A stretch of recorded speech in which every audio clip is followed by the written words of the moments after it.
Hello internet! I can't believe I'm saying this, but I'm now the guide guy. No, not really, but Specter reached out to me again to make this guide, so I hope you'll enjoy it. In today's topic, I'll be showing you a road to euphoria and ecstasy of gaining ML5s. That's right, I'm talking about guild. In a guild, there's a mode called Guild War, which is basically the most consistent way to earn Mystic Medals. And Mystic Medals is the most consistent way to reach pity in the Mystic Summit, which means ML5s galore. If you're a newer player, you want to win Guild Wars. So in this video, I'll be explaining to you how you can win every Guild War when you don't lose, or basically how to maximize your chances of winning. This is mainly for newer players as well, since if you are new, you're probably already winning most Guild Wars. First and foremost, try and find an active guild. If you're in a bad guild, you might even have the chance to get in a guild war. So you want to search up guild recruitments on Epic 7's Reddit page, Epic 7's Discord, or just any other Epic 7 creators Discord, and even on Twitch streams, and basically anywhere as long as there's Epic 7 players. The community is pretty helpful and pretty loving, so yeah, you'll be able to get into an active guild as long as you ask. It'll be more fun if you join an active guild, and overall you get to win more since active players usually don't just ditch guild wars. Now that you're in a guild, congrats, you completed step 1. Next, let's get into some general stuff. I'll be very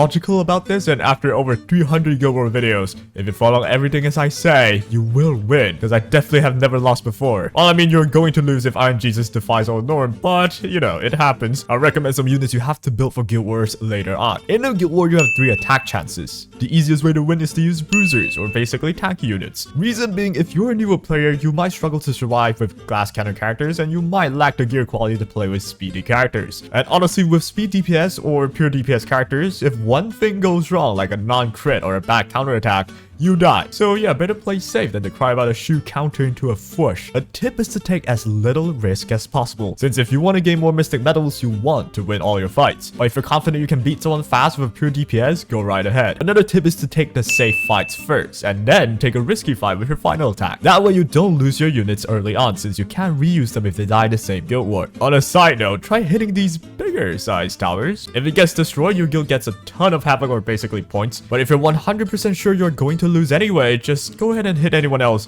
that you are sure to win. If you're 100% sure that you're gonna lose every fight, you're f***ed. But that happens very rarely. And yeah, that is basically the general stuff. Now, let's go on to the specifics. How do you actually win guild war fights? A good way to win is to have one tank or healer, or both, that can soak up damage from the enemy's damage dealer. Take this for example. There's an Apocalypse Ravi, which is a dark character. If you use a character like Magic Scholar Doris, which is light element, Ravi will only hit her unless there are other light element characters on the field. This is basically called baiting. You bait this kid into hitting a brick wall, heal back up, and have your damage dealers or bruisers murder the enemies at the side. If you can do this, it's almost always a free win. I say almost because there's always RNG like shoe countering every turn, or an A Ravi being unkillable, or a Belen spraying milk at you every chance she gets. But hey, if Belen do that IRL, I'd be happy, but usually that don't happen, so unlucky. There are definitely ways to defeat them, but you might lack the units to do so early on. So let's focus on what you can build as a newbie that has high value in Guild Wars. I'll list down these characters in no particular order since they are basically all pretty good. If you're a newbie, the first character you would want to build is Magic Scholar Doris. Okay, I kind of lied though. I said I won't have any order for this list, but I'd rank Doris on the top of the list since she's single-handedly the easiest way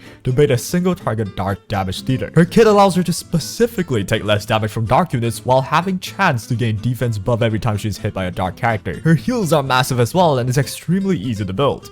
If you see a team with, say, a Ravi, use Magic Scholar Doris and she'll eat up Ravi's damage for quite a long time, if not forever. You can put, say, Adventurer Ross with Specter Tony beside her to deal immense damage on the enemies while being safe. The best part is, everyone here is pretty much free, unless you didn't pick Steady for a Moonlight Blessing. To build a Doris, you can use any free health set you obtain for any events, or basically just stack as much health as you can while she has a speed boot. A newbie Magic Scholar Doris that works will probably have like 20k HP, 1.4k defense, 170 speed, and 100% ER. Do note that you have to 6-star every character for them to really be usable. Well, of course there are exceptions, but it's best to just 6-star them. This stat line should be pretty easily reachable with a free health set, so no worries there. If you want to go ahead and put on a free health set on her, you can go ahead and do it. You can put any artifacts on her as long as it either helps her survive or heal more. If you don't know which to go for, try Water's Origin or Rod of Amaryllis. Do ask for advice on your build if you're unsure in like Discord, Twitch, basically anywhere where there's Epic 7 players. Next character on the list is Adventurer Ross.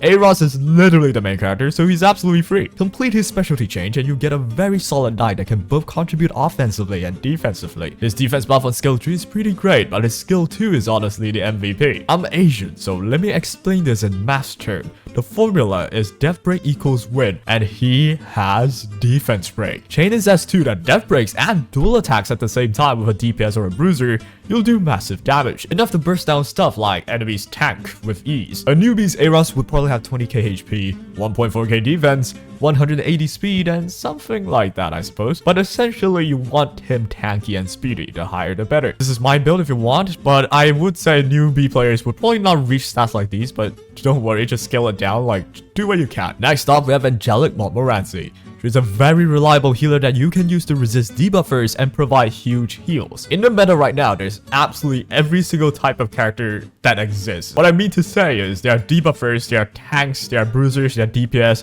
that can all be used in this meta. And Montmorency will be the healer to use to resist debuffers and, you know, heal up. Pairing her with Arrowell is a very good way to absorb damage. She might look unconfident, but she spam heals like I spam coffee one day before an exam. There's also a 3-star that you can get from connections for free. There should be no reason that you don't have her, really. A decent newbie stat for her would be 22k health, 1.3k defense, 180 speed, and 150 ER. I don't have mine built, but you essentially want high tankiness and ER on her and she'll do her job. Any artifact works as long as it helps her heal, survive, or take turns quicker. Moving up next, we have Unbound Knight Arrowell. If Arrowell is great at both tanking and attacking, Arrowell takes tanking to the extreme. As a very obtainable 3-star character, she essentially brings your team the highest amount of protection out of any other knights in the game, even compared to like ML5. You can pair her with very tanky bruisers to make a very simple anti-cleave team. If the enemy has a team like Ron, Arbiter Vodred, and Summertime Assyria, which is an immensely aggressive team, you can try to use a team like Arrowell, Angelic Montmorency with a tanky bruiser like Shu or Senya. The idea is to resist any debuffs thrown your way, which should be easy for Montmorency,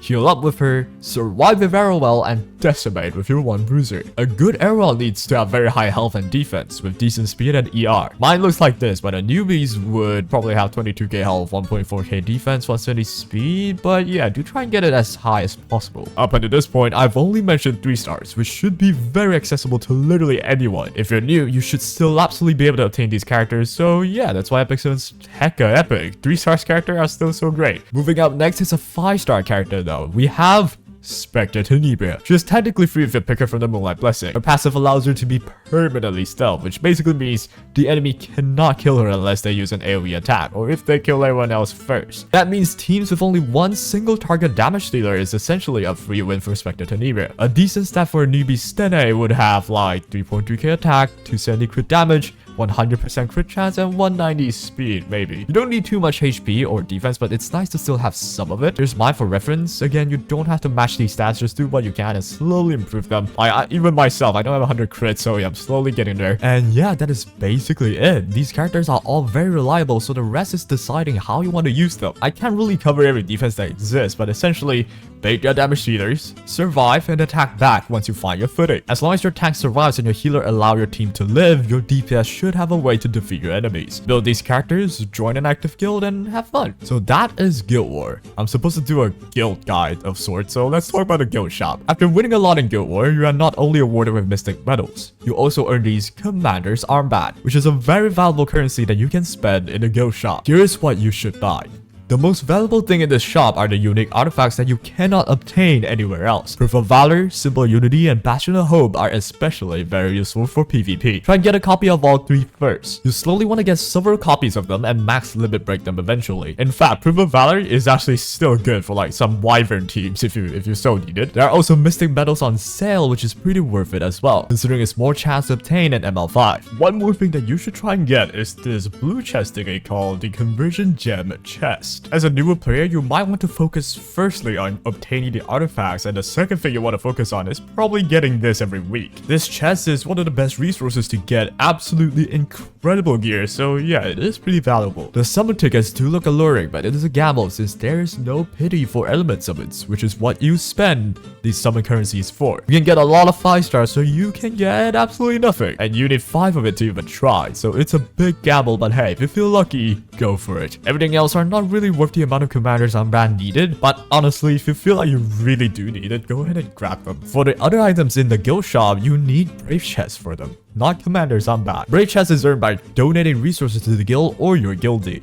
If you join an active guild, they'll usually donate and request for the same currency and essentially pass it around for brave chests. Do that enough every day and you should earn enough to buy everything in the guild shop that costs brave chests, and yeah, you do get them all, especially the elusive Molagora. After buying them all, you should still actually have some extra, so you can save them up to buy for some artifact charms or anything that you need, really. Another thing that you have to purchase every week is this Labyrinth ticket. You essentially get one more chance to get into Labyrinth, so yeah, I don't see why you don't want to purchase this. You will still have some extra left even after purchasing everything in the shop. And there you have it. There are a lot more to the guild system in Epic 7, but for beginners, those are the main things you have to keep in mind for now. I hope this helped you out. Leave a like if you enjoyed my guide and comment any questions you have in mind. The veterans, do help people out down there, because you know what? That'd be cool. And that's all for today.